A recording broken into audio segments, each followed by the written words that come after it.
देखिए सरकार फोकस करे या ना करे, किसान तो जमा हुआ है और गर्मी के लिए देखो ऊपर की तरफ छतें ऊंची हो गई, एक जनरेटर से देखो पंखे चल रहे, कूलर चल रहे हैं, तो अब गर्मी कितनी लगेगी। सर्दी गर्मी बरसात से जो लड़कर जीत के जाए उसे ही तो किसान कहते हैं। तो किसान है ये सर्दी से भी लड़ा है, ये गर्मी से भी लड़ रहा है, ये बरसात से भी लड़ेगा।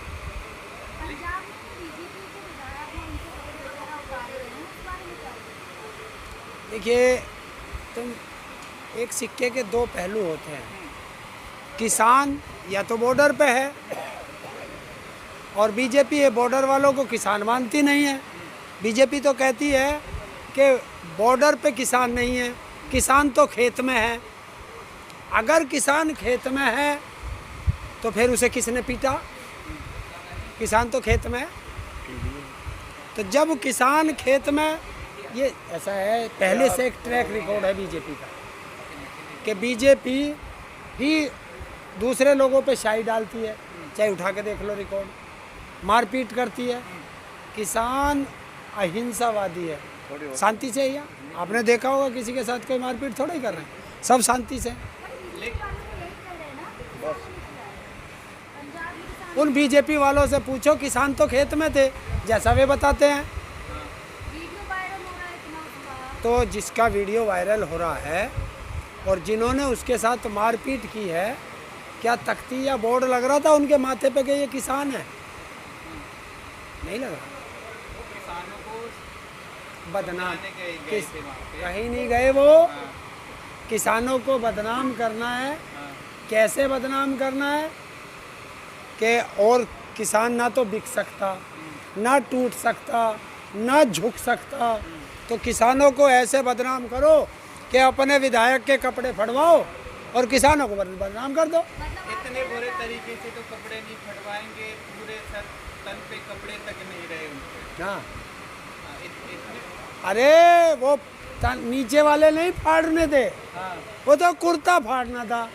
अब जब कुर्ता फाड़ने के चक्कर में पजामे पे हाथ लग गया। अब इतने नालायक हैं बीजेपी वाले कि कच्छा भी नहीं पहनते।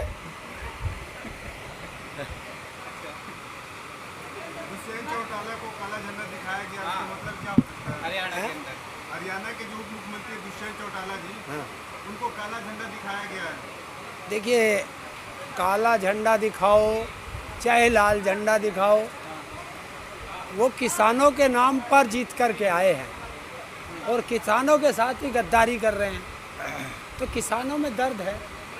देखिए हम लोग मारपीट कर नहीं सकते, या तो आंदोलन कर सकते हैं, विरोध स्वरूप काला झंडा दिखा देंगे, और क्या करें। मारपीट नहीं कर सकते तो फिर बीजेपी के विधायक कैसे पिटा गए? किसने पीटा? आरोप लग रहा है किसानों ने पीटा। आरोप लगना और सिद्ध होना बहुत अंतर है। आप भी कहते हैं कि हम हिंसा नहीं करते, यहाँ पे शांतिपूर्ण आंदोलन चल रहा है, लेकिन पंजाब और हरियाणा के क्षेत्रों में देखें लोकल एरिया में तो वहाँ पे बहुत तगड़े तरीके से विरोध प्रदर्शन करते हैं। देखिए भाई विरोध करना तो हमारा संवैधानिक अधिकार है हाँ। और हम लोगों ने इनको चुन के भेजा। भाई देश की जनता ने ही तो इनको सांसद और विधायक बनाया। क्यों बनाया? कि हमारी बात को विधानसभा में और संसद में उठाएं, जो हमें दर्द है, और उस दर्द को ये नहीं उठा पा रहे। हमारी बात सुनते नहीं, उद्योगपति की बात सुनते हैं। तो भैया देखो विरोध स्वरूप क्या करें, काले झंडे दिखाएंगे, नारे लगा देंगे। कपड़े फाड़ देंगे। कपड़े हम नहीं फाड़ते, कपड़े स्वयं फाड़ते हैं वो। भाई हमने इन्हें नू थोड़ा ही चुन के भेजा था कि आप जो है बेटियों की इज्जत लूटोगे, बेटियों के साथ बलात्कार करोगे, नू चुन के भेजा था इन्हें, बताइए। तो ये ऐसे ऐसे काम कर रहे हैं तो जनता में रोष आएगा या नहीं आएगा? अगर मैं भी कोई गलत काम करूँगा तो आज भले ही आप मेरे साथ बैठे हो, जहाँ मैं कोई गलत काम करूँगा तो आप भी अपना गुस्सा मेरे ऊपर उतारोगे। तो ये जनता का गुस्सा है। बंगाल के अंदर ईवीएम की गड़बड़ी दिखाई जा रही है, जैसे पहले चरण में चुनाव हुए तो उसमें ईवीएम की गड़बड़ी थी और कमल पे वोट जा रही है वहाँ पे, उसके खिलाफ लोगों ने प्रदर्शन भी किया लेकिन कोई फ़ायदा नहीं हुआ। देखो अब फ़ायदा और नुकसान, ये तो बात की चीज़ है। जनता को पता चल गया है, अगर देश को बचाना है तो हिंदुस्तान से ईवीएम को हटाना है। ये जनता में मैसेज जा रहा है। और जब तक ईवीएम रहेंगी, निष्पक्ष चुनाव हिंदुस्तान के अंदर नहीं हो सकता। क्यों? क्योंकि ईवीएम बनती हैं अंबानी की फैक्ट्री में और उनको कंट्रोल किया जाता है बम्बई में अंबानी के घर से। एंटीना टावर क्या बोलते हैं, एंटीना हिल क्या बोलते हैं उसको, वो जो 27 मंजिला, वहाँ से वो कंट्रोल होती है। आप भी बदले बदले नजर आ रहे हो, नया लुक दे दिया है आपने। क्या लुक हो गया? हाँ? क्या लुक हो गया? चश्मा वगैरह लगा लिया। अरे चश्मा, आँखों की रोशनी खत्म हो गई। डॉक्टर ने कहा है कि आँख बनवानी पड़ेगी। अब आँख बनवाऊँ तो 1 महीना आप लोगों से दूर रहना पड़ेगा, बाबाओं से, फिर अपने किसानों से। तो 1 महीना आंदोलन तो नहीं छोड़ सकता। मैंने उससे कहा यार ऐसा कर दे कि जब तक मेरा आंदोलन चल रहा मैं अपने में जाता तो रहूं। बोले तो चश्मा लगाना पड़ेगा। अब ये 450 रुपये का चश्मा, अगर इससे नया लुक आ गया तो ले। आपने ये तो फेंक दिया, लेकिन बीजेपी का विरोध तो नहीं छोड़ रहे आप। देख भाई, बीजेपी मेरी कोई पर्सनली दुश्मनागी नहीं, अन्य किसी पार्टी से मेरी कोई पर्सनल दुश्मनागी नहीं।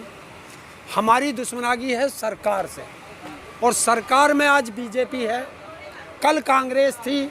हमने कांग्रेस का भी विरोध किया, हम बीजेपी का भी विरोध कर रहे हैं, और कल को कोई तीसरी आएगी, अगर वो भी हमें सल्फास देगी तो हम उसका भी विरोध करेंगे।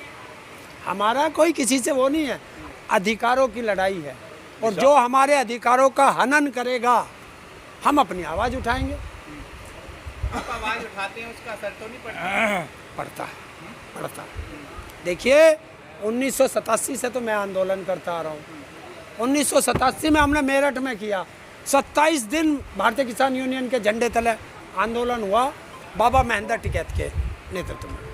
हम आज सरकार झुकी और जीत के आए। 1988 में दिल्ली गया, लड़े, जीते। उत्तर प्रदेश का मुख्यमंत्री इस प्रधानमंत्री की तरह अहंकारी हो गया था एक। अब तो वो इस दुनिया में नहीं है। वीर बहादुर सिंह, उसने भी बहुत अहंकार दिखाया था, बोला मैं नहीं मानूंगा। किसानों ने उसको ऐसा झुकाया कि सिसोली उसको आना पड़ा। और अभी तो कुछ भी गर्मी नहीं, इससे 1-1.5 महीने बाद जो गर्मी पड़ेगी जून जुलाई की, छत पे बैठाया था और ऊपर कपड़ा भी नहीं लगा था, और करवा होता है मिट्टी का, उस करवे से ऐसे पानी पिला दिया था। ये है किसान की ताकत। हाँ जी बोलो ना। है? अरे तो योगी जी से कह रहा मैं कला भी करा देगी, ये जनता है। हाँ, ये देखो क्या कह रहे किसान कि इसको पानी भी नहीं देंगे, लेकिन ये किसान कह रहे हैं अगर इनके द्वारे जाएगा तो ये पानी तो जरूर पिलाएंगे। क्यों? क्योंकि पानी तो हम दुश्मन को भी पिलाते हैं, ऐसे गद्दारों को नहीं। वो तो अभी भी विजय की कह रहे हैं कि 300 पार यूपी में भी करेंगे। देखिए चुनाव में क्या होता है, चुनाव की बात अलग है। ये किसान है, हमारे पास हथियार है, आंदोलन, और वो हम करेंगे। वो संविधान ने हमें अधिकार दिया, उसे कोई माइकल लाल हमारे अधिकार को नहीं छीन सकता। तो हमारा काम है आंदोलन करना, और आंदोलन से हम जीते हैं। हमने तो अंग्रेजों को भगा दिया, ये तो काले अंग्रेज हैं।